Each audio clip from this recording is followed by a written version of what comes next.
Is blindness a barrier? No. Is deafness a barrier? No. Are mobility, learning, cognitive disabilities, speech impairments and others, or even a combination of them, barriers? No way. Lack of accessibility is. Welcome to Web Accessibility for All. Follow the blind. This journey starts now.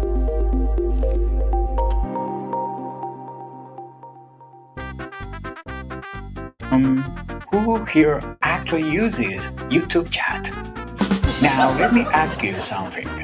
Have you ever tried to follow a conversation there? Messages fly by. People reply to things you never saw, and suddenly the whole context is gone. Hey my friend, welcome back to Web Accessibility for All. Ariel here, continuing our mini-series on chat accessibility.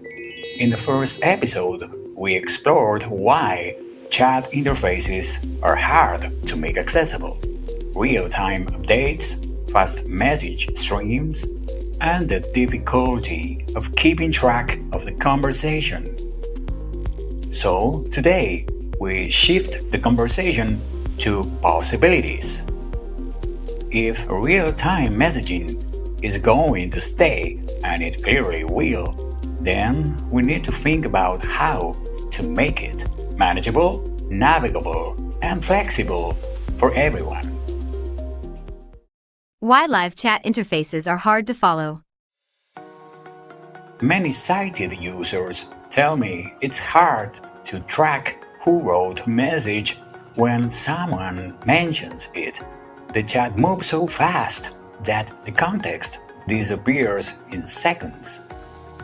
Platforms tried small fixes, pinning messages or slowing the chat. And here is the secret. This isn't just a problem for people with disabilities. It affects many users who don't usually think of themselves as needing accessibility. The system simply fails to manage conversations clearly for everyone. What chat interfaces can learn from the Carousel debate? We've seen this problem long before chat interfaces. Many sites used, and still do, auto-rotating carousels. Homepages with sliding promotions. New stickers updating automatically. Hero banners changing every few seconds. The idea was simple. Movement signals energy. Energy signals engagement. But users quickly discovered something else. They lost control of the content. Surprise! Just when you started reading something, the interface moved on. When the web had the same problem. Accessibility centers eventually addressed this. WCAG introduced a success criterion that many designers know well. WCAG 2.2.2, pause, stop, hide. If content moves automatically for more than a few seconds, users must be able to pause it, stop it, or hide it. This was a turning point in web design. The lesson was simple. Movement is not the problem. Uncontrollable movement is. Applying the same lesson to chat. A live chat stream is also moving content. Messages appear, push older ones upward, and change the structure of the interface in real time. But unlike carousels, most chat systems give users very little control over that movement. So the same principle applies here. When information moves faster than people can process it, accessibility problems appear. Rethinking chat accessibility. Before we move on, let me clarify something. What I'm about to describe are not official design patterns, but just ideas from years of using and implementing these systems. Alright, it's time to stir the pot. How conversation summaries could improve chat accessibility. You already see it in email platforms, productivity tools, and AI systems. Instead forcing users to read everything, the system offers a quick overview of a specific piece of content. At first glance, this looks like a productivity tool, but in the context of chat accessibility, it could be something much more important. In chat interfaces, the real problem is catching up. Imagine returning after a meeting or a few hours away. Screen reader users must navigate every message. Cognitive users must reveal the context. Everyone else scans quickly and hopes nothing important was missed. Yes, let's say this clearly. Thank you, AI. Yeah, this feature wouldn't exist without AI building those summaries. However, summaries usually appear as a block of generated text. Why not to make a step forward? Using summaries as a navigation layer. Imagine placing that summary above the chat stream. The goal is give you a quick summary if the conversation goes through something interesting for you, but they rarely help you move through the conversation. Making conversation summaries actionable. A stronger model would treat the summary as an interactive outline. Each summarized item should link directly to the first relevant message, moving focus to the corresponding point in the thread. Preserve a quick way to return to the summary. For example, George is inviting Mary and Ted to, link, join his live stream tonight. And Rachel is replying to Josh that, link, moving to Paris is not an option by now. Or maybe, Josh shared a, link, picture of his cat sleeping in the garden. Everyone is laughing and commenting it in a funny way. For screen reader users, this transforms the summary into something much more powerful than text.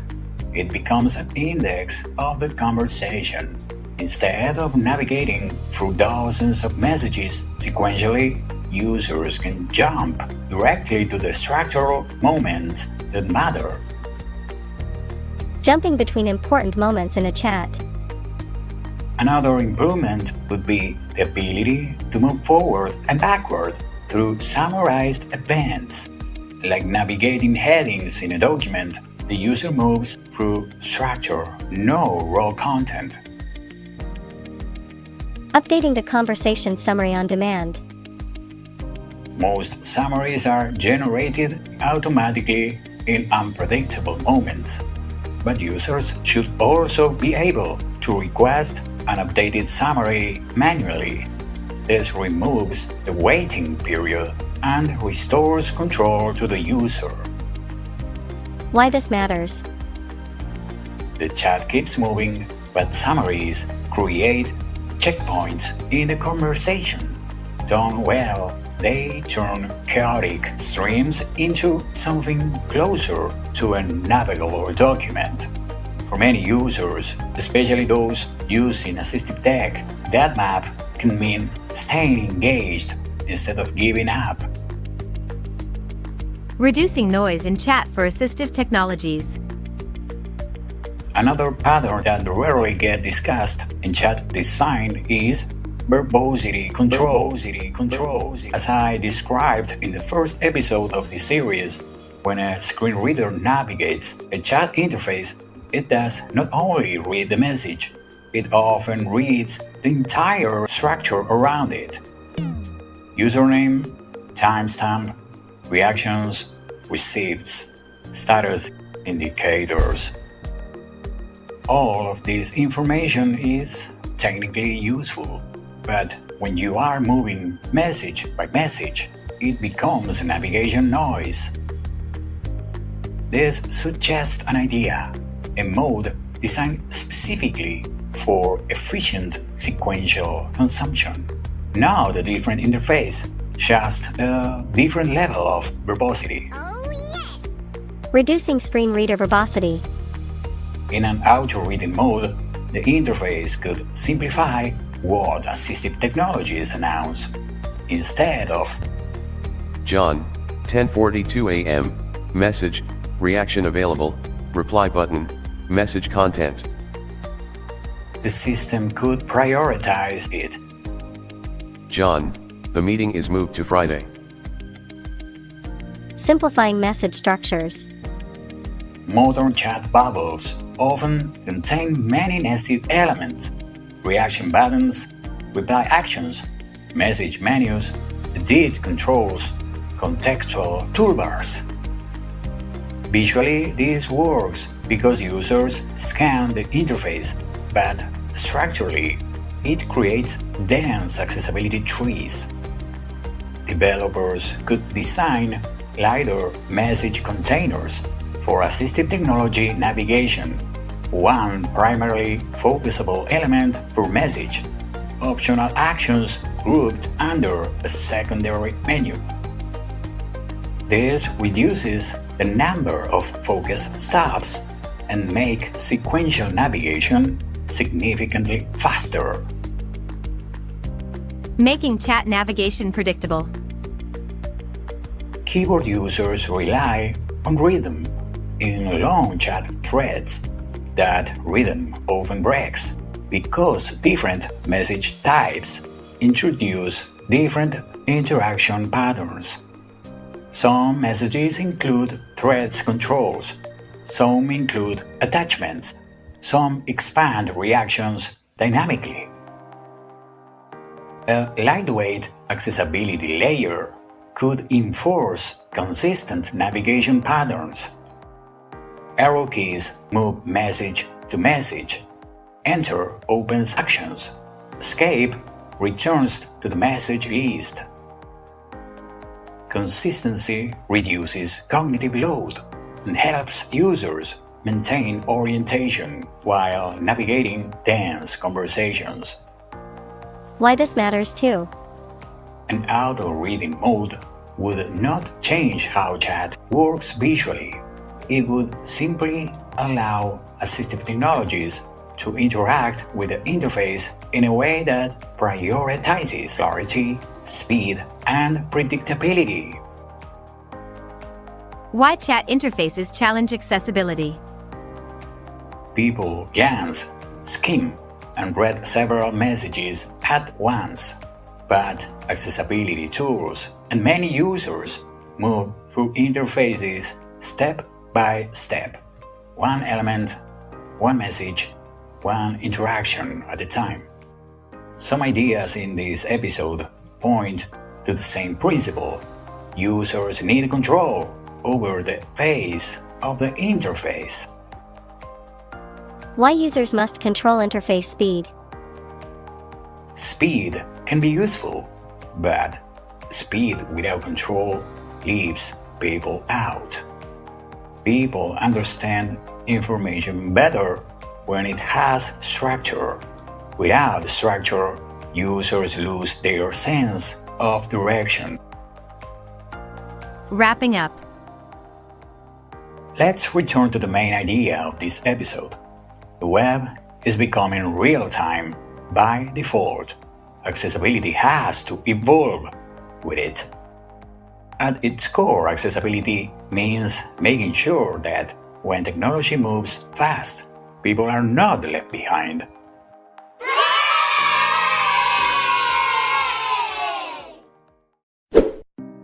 And with that, we reached the end of this 2-episode exploration of chat accessibility. If this mini-series sparked new ideas for you, consider sharing, liking, and commenting. I am Ariel, and I'll see you in the next episode. Goodbye. Thanks for joining us today. Subscribe for a new challenge next week. And don't be shy. Leave us a review or ask your accessibility questions online. See you next week for another episode of Web Accessibility for All.